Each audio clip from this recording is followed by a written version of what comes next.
தரமான மேட்சை நம்ம பார்த்ததே இல்லை அப்படின்றதா சொல்லும். என்ன ஒரு மேட்சுங்க! ஸ்டார்டிங்லேயே வந்து பார்த்தீங்க அப்படின்னு சொன்னால் செம த்ரில்லராக போச்சு. என்னடா இந்தியா இவ்வளோ லோவஸ்ட்டாக வந்து தூக்க போகிறாங்களா அப்படின்லாம் பதட்டப்பட்டுட்டு இருக்கும்போது, அந்த பக்கம் ரோஹித் சர்மா வந்து ஒரு அடி, ஒரு மிரட்டினாரு பாருங்க.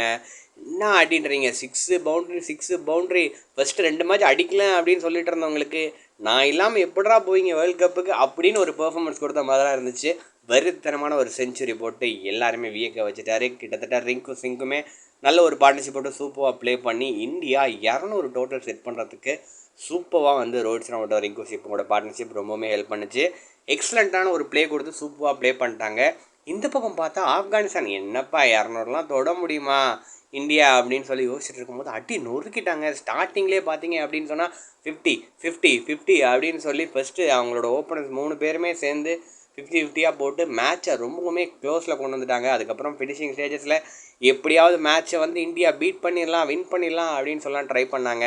லாஸ்ட் ஒரு ஓவருக்கு 14 ரன் தேவை அப்படின்ற மாதிரி சுச்சுவேஷன் இருந்துச்சு. சிங்கிள்ஸ் டபுள்ஸ்னு அடித்து 6 எல்லாம் அடித்து பார்த்தீங்க அப்படின்னு சொன்னால் ஃபைனலாக ஒரு பாலுக்கு 3 ரன் தேவை அப்படின்ற சுச்சுவேஷனில் 2 ரன் ஓடி ட்ரா பண்ணிடுவாங்க.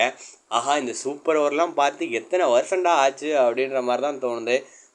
எனக்கு தெரிஞ்சு ரொம்ப நாள் ஆச்சுங்க சூப்பர் ஓவர் பார்த்து அப்படின்றதான் தோணுது. ஸோ அதுவும் T20யில் இந்த ஒரு வருஷம் ஸ்டார்டிங்கில் இப்படி ஒரு மேட்சா அப்படின்னு சொல்லி எல்லாருமே எக்ஸ்பெக்ட் பண்ணோம். ஃபஸ்ட்டு சூப்பர் ஓவர்லேயே பார்த்தீங்க அப்படின்னு சொன்னால் ஆப்கானிஸ்தான் நல்லபடியாக ப்ளே பண்ணி 16 ரன்கள் அடிச்சிருந்தாங்க. இந்த பக்கம் ஸ்டார்டிங்கில் கொஞ்சம் திணறினாங்க. ஸோ ஜெய்ஸ்வால்லாம் ஏன்டா இறக்கி விட்டாங்க அப்படின்னு சொல்லி தோணுச்சு. அதுக்கப்புறம் ரோஹித் சர்மா சிக்ஸாக அடித்து ஓகே நான் இருக்கேன்டா அப்படின்னு சொல்லி காப்பாற்றினார். பட் ஃபினிஷிங் ஸ்டேஜஸில் 17 ரன் அடிக்க முடியலை.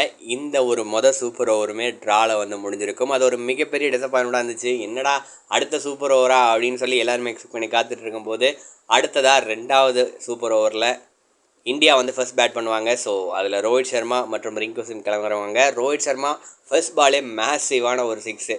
இன்றைக்கி வந்து ரோஹித் சர்மா காட்டில் மழை தான் அப்படின்ற மாதிரி எங்கே பார்த்தாலும் அடி மனுஷன் நொறுக்கிக்கிட்டே இருந்தார். ஃபர்ஸ்ட் பால் 6, அடுத்ததாக 2வது பாலுமே வந்து தூக்கி அடிக்க ட்ரை பண்ணுவார். பேக்கில் பவுண்ட்ரி போயிடும். ஸோ அதுவுமே ஒரு பாசிட்டிவான விஷயம். ஸோ அதுக்கப்புறம் சின்ன சொதப்பல் நடந்துச்சு. ரோஹித் சர்மா ஒரு ரன், ரிங்கு சிங் தூக்கி அடிக்க பார்த்து கேட்சில் அவுட் ஆவார். அதுக்கப்புறமேட்டு சஞ்சு சாம்சன் வந்து ஒரு ரன் அவுட் மிஸ் ஆகும். ஃபைனலாக பார்த்து ஒரு 11 ரன். இந்தியா எப்படா இதை வந்து எப்படி சமாளிக்க போகிறாங்க, பவுல் போடுறதுக்கு யார் இருக்கா அப்படின்னு சொல்லி பார்க்கும்போது ரவி பிஷ்ணா இறக்கி விடுவாங்க. ஃபர்ஸ்ட்டு பாலே மனுஷன் விக்கெட் எடுத்தார். செகண்ட் பால் ஒரு ரன். அதை தொடர்ந்து 3வது பாலில் மறுபடியும் ஒரு விக்கெட்.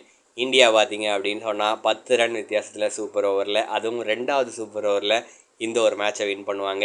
ஸோ கிட்டத்தட்ட 400 ரன்களுக்கு மேலே. அதுக்கப்புறம் சூப்பர் ஓவர் டபுள், இது வந்து டபுள் டமாக்கா அப்படின்ற மாதிரி தான் எக்ஸ்ட்ரானரியாக இந்த ஒரு மேட்ச் செம த்ரில்லிங்காக போச்சு.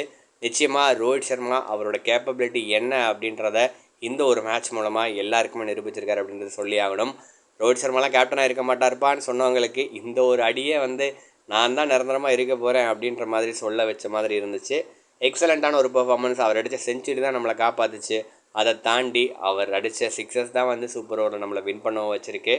So hats off Rohit Sharma. Rohit Sharma இந்தளவுக்கு ஒரு எக்ஸ்ட்ரானரியான ஒரு பெர்ஃபார்மன்ஸ் T20யில் பார்க்குறது ரொம்பவுமே சந்தோஷமாக இருக்குது. ஸோ ரோஹித் சர்மாக்கான உங்களோட பாராட்டுக்களை மறக்காமல் கமெண்ட்டில் பதிவு பண்ணுங்கள்.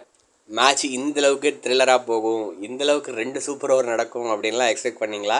எந்தளவுக்கு எக்ஸைட்மெண்ட்டாக இருந்துச்சு, த்ரில்லராக இருந்துச்சு இந்த ஒரு மேட்ச்? T20 வேர்ல்ட் கப்போட கேப்டனாக ரோஹித் சர்மா இருக்கணுமா? உங்களோட தாட்ஸை கமெண்ட்டில் பதிவு பண்ணுங்கள். நன்றி.